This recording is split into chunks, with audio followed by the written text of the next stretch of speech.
तीसरी और आखिरी दुआ। अभी तक मैंने 4 दुआएं बताई हैं, 3 पहले आ चुकी हैं, चौथी सूरह तारिक आज की मजलिस की बात थी, और अब जो आखिरी 2 चीजें हैं ये भी सिर्फ आज की मजलिस की बात है। और वो ये है कि बाज लोगों को ये एक्सपीरियंस हुआ होगा कि उनकी डेली लाइफ में बहुत सारे उनके काम हो रहा है, एकदम से लास्ट मोमेंट पे बिगड़ जाता है।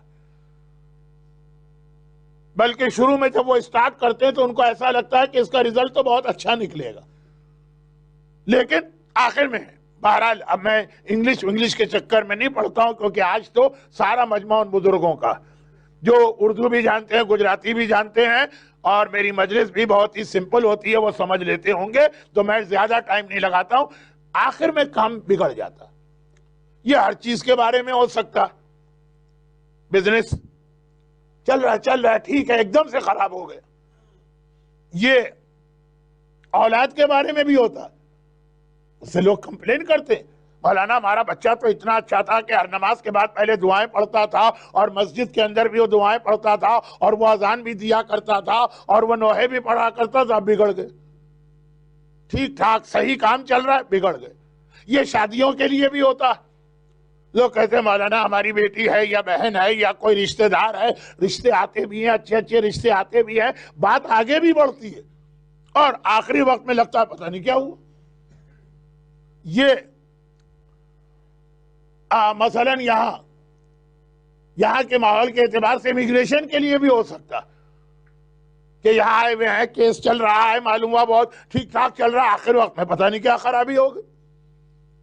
तो अब ये जो एक जुमला मैंने कहा कि जिंदगी के जो आपके आम काम है, जिसमें सेहत भी है, जिसमें औलाद भी है, जिसमें शादी भी है, जिसमें बिजनेस भी है, जिसमें जॉब के इंटरव्यू भी हैं, जिसमें इमिग्रेशन का और वीजे का भी मसला है, जितने भी आखिर में जाके खराब हो जाते हैं।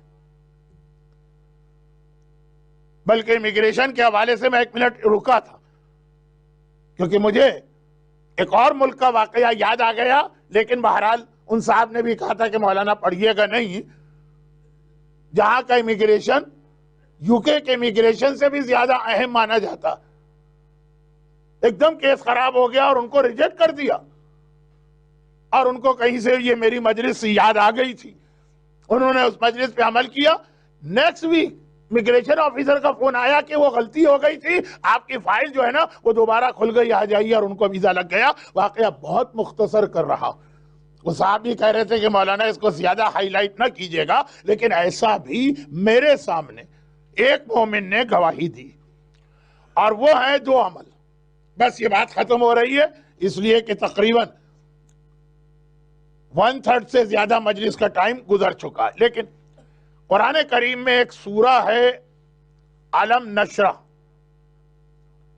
बहुत ज्यादा ये इस एतबार से अहम सूरा है कि इसके अपने मैसेजेस भी बहुत हैं। वरफ़अना लका ज़िक्रक, खुदा का वादा है कि आया रसूल हमने तुम्हारा जिक्र बुलंद किया। दुनिया लाख मिटाती रहे, तौहीन रसूल करती रहे, पैगंबर के खिलाफ जो कुछ भी कार्टून बनाए जाते रहे, मूवीज बनाई जाती रहे, रफ़अना लका ज़िक्रक। इसकी आखिरी आयत में मौला की विलायत और गदीर क़ुम का ऐलान। स्टार्ट है रिसालत से, इख्तिताम है इमामत पर, और इसमें कई अहम मैसेजेस। लेकिन वही बात कि मैंने आज खुद अपने आप पे एक पाबंदी या रिस्ट्रिक्शन लगाई है कि सिर्फ टू द पॉइंट दुआ बताऊंगा, तफसील में नहीं जाऊंगा। यह सूरह अलम नशरा डेली फजर के बाद 11 मरतबा पढ़ना, और इसके दरमियान एक मैसेज भी है, फ़इन्न मअल उसरे युसरा, इन्न मअल उसरे युसरा।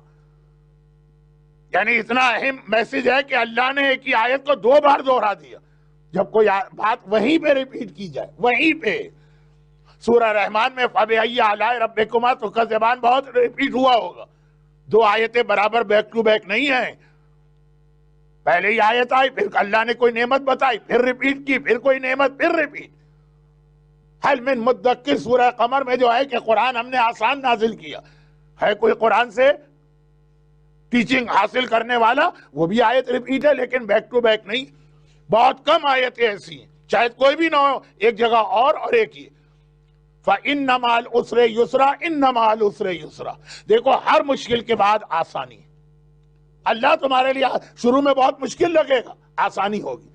तो अब जो काम खराब हो गया, एकदम से मालूम हुआ आप परेशान हो गए, खुदा ने एक बशारत दी। लेकिन ये तो मैं फिर सूरह अलम नशरा की तफसीर में चला गया, बहुत ही मुख्तसर। 11 टाइम्स डेली फजर की नमाज के बाद जब ऐसा प्रॉब्लम हो, दुआ के हवाले से आज तक मैंने बर्मिंघम में कोई अशरा नहीं पढ़ा, मेरे कई अशरे यहां नहीं पढ़ा, तो बहरहाल तफसील में मैं कभी नहीं गया। लेकिन एक जुमला कह दूं, दवाएं ओवरडोज होकर नुकसानदेह होती है, दुआ के हवाले से भी एक मैसेज है। तो इसीलिए यहां पे मैं बहुत शॉर्ट कर दूं कि जब कोई ऐसा प्रॉब्लम आपके सामने आ जाए, प्रॉब्लम नहीं, ये प्रॉब्लम आ जाए कि काम बन रहा है, ठीक जा रहा है, एकदम खराब हो गया, तब अमल करके देखिए। मुझे तो अब तक उस मोमिन का मुस्कुराता हुआ चेहरा याद है कि मौलाना मेरे पास सामने से फोन आ रहा है इमिग्रेशन ऑफिसर का, सॉरी ये गलती हो गई है, ये कंप्यूटराइज जमाने की बात हो रही है, आज की टेक्नोलॉजी